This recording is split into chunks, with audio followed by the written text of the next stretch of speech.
Greetings, sportsters. That was terrible. Zoom in like that. I shouldn't have.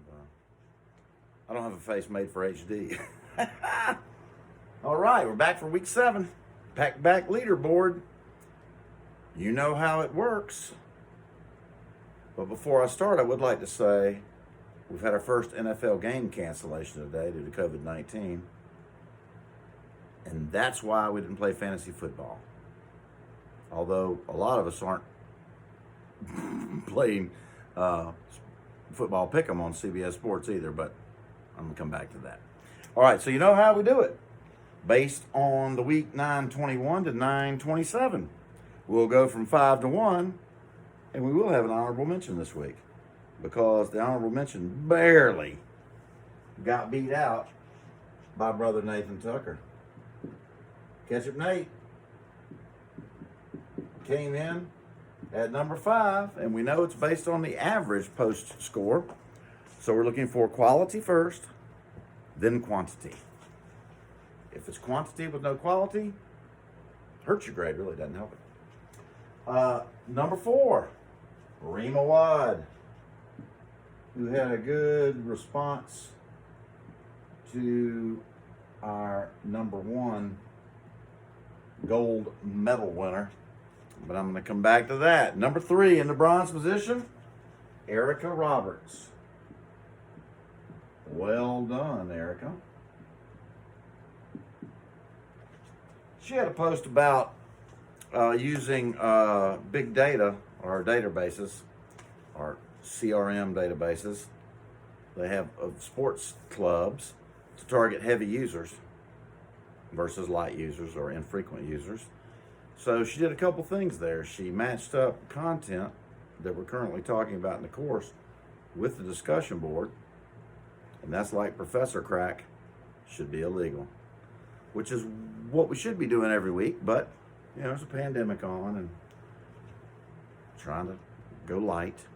Because we know, if you lose a heavy user, any customer, it's better to keep any customer than to try to recruit another one. But if you watched the lecture, read the text, or did anything remotely in the class this past week, you'd know, losing the heavy users is very painful. You have to recruit a lot of light users to take their place. So that was a good one. Erica Roberts. Also,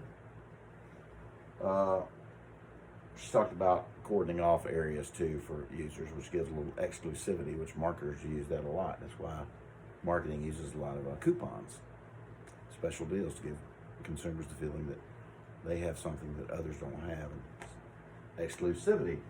I'm going to put a +3 right here for Erica because she correctly answered last week's bonus opportunity when she texted me and said that what I was referencing about lifestyle segmentation in marketing lingo is frequently called psychographic segmentation.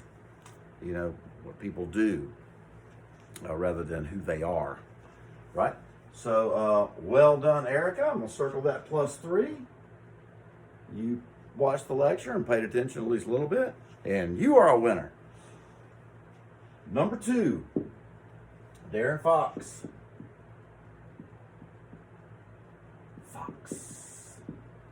Our favorite private eye. He mentioned, I'm going to mention this, I'm going to act like he mentioned it, but earlier on the text, I shared a statistic with the NFL knows that their fans start becoming fans at the age of 8. So let's just say that his post revolved around that. Okay? Does that make him seem even smarter than he already is? He was talking about youth sports marketing, and he thinks that's a missed opportunity for some sports. Now, in this pandemic age, that's kind of tough, right? You don't want to bring a bunch of kids, have kids night at the Braves game, Nobody's there but their family. But it reminded me, this is still active. I see it from time to time. But when I was a kid, every elementary school had a punt, pass, and kick contest with a football, right? You punted, see how far you could punt it and pass it on the line, and then kicked it off a tee. See how far you could kick it. And then the city had a championship, in Norfolk, Virginia, and then the winner went on to a national thing, and it was all elementary school kids. And it was a great tool for, of course, we loved it. I never progressed even out of my school, but everybody would sign up and participate. Male and female, this is way back when, but I saw it on a bowl game or something.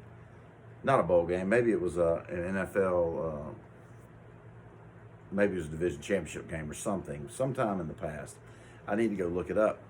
But anyway, I don't think it's as red hot now as it was then, because every elementary school, everyone, no matter where your friends went, everybody's doing a punt, pass, and kick. And that was a tool the NFL used to, share their their product with young kids. Probably the goal being, right? If just like peanut butter, if you as a kid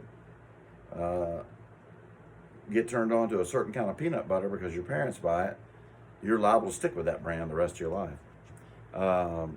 Same thing. If your parents are big cricket fans, then or players, you'll probably be a cricket player.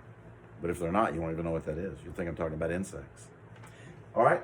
So number one, and Nate had a great response, which reminded me of a concept I had, or an idea I had several years ago, that I mentioned to anybody who would listen because it was such a great idea, but I've never seen it really take off, is if, let's say, college teams or even professional teams, you probably have better luck with college teams, played a home game once a year in their target market, right? Or in their market segment. So let's say the University of Georgia. They do this some for bowl games, but let's say the University of Georgia played a home. That's probably not a good idea because I can't think of a stadium. I don't know. Maybe if they played one game a year at the Georgia State Stadium in Atlanta, or say somewhere down in Savannah, right? They would increase fan activity in another part of the state. I used to say, Southern Miss. I lived in Mobile. Southern Miss ought to play a home game because they had a lot of alums over there in the Lad People Stadium in Mobile. Just play one.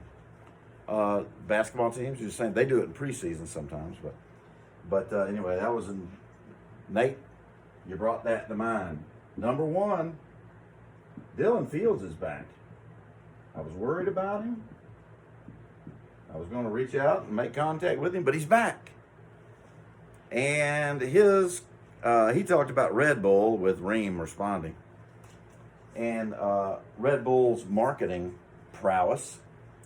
If you watched, or you can watch it now on YouTube, but a couple years ago when the guy went up in the balloon, like touching space, and then jumped out. If you watch the video of that, Red Bull is in every shot. They sponsored it, and their logo is in every shot. And it was broadcast live because it was about half crazy. But, it fit into the psychographics of their target market, right? People drink Red Bull to get wings, man, and extreme motorsports and extreme, cricket. Everything extreme. Extreme cricket is you just play cricket, but every now and then somebody punches somebody. That's not true. I made that up. It was a great post, though. And they are kings of that. And because of that, you could ask 10 people at random right now, wherever you are, say, give me the first brand of energy drink you think of, and 8 out of 10 I'm going to say Red Bull. That's called top of mind recall, right? Even though they might, unless they drink only Monster, they might say Monster or something else. But 8 out of 10 will probably say Red Bull. And they have invested in their advertising, and their top of mind recall is strong if you just say energy drink. All right. Honorable mention, just barely beat out Ben Pendley. By, I'm sorry, Ben, but 0.23. So you're right in there with Nate. Nate Tucker. I don't know if y'all know each other, but he barely skinned by you. So anyway, I'll post the CBS football pick'em results to D2L. Let's hope everybody signed up and made picks. If not, I'll be putting up a new slate of picks, and the games will start on Thursday, end on Monday. It's part of your grade. You need to pick those games. All right? And that's beautiful. And here's another bonus opportunity for you. I think I'm going to accept one out of every class, but I've been working on the D2L course site, and I've changed the navigation bar, and I've created a class playlist, Spotify playlist. I think the first person that texts me the correct answer to this question is every song on there is related. You tell me how. Text me, 3 bonus points on exam 2. All right? Erica's going to pick up 3 on exam 1. I'm going to go back and retroactively add it. So, check out the Spotify playlist if you feel like it. It's all voluntary.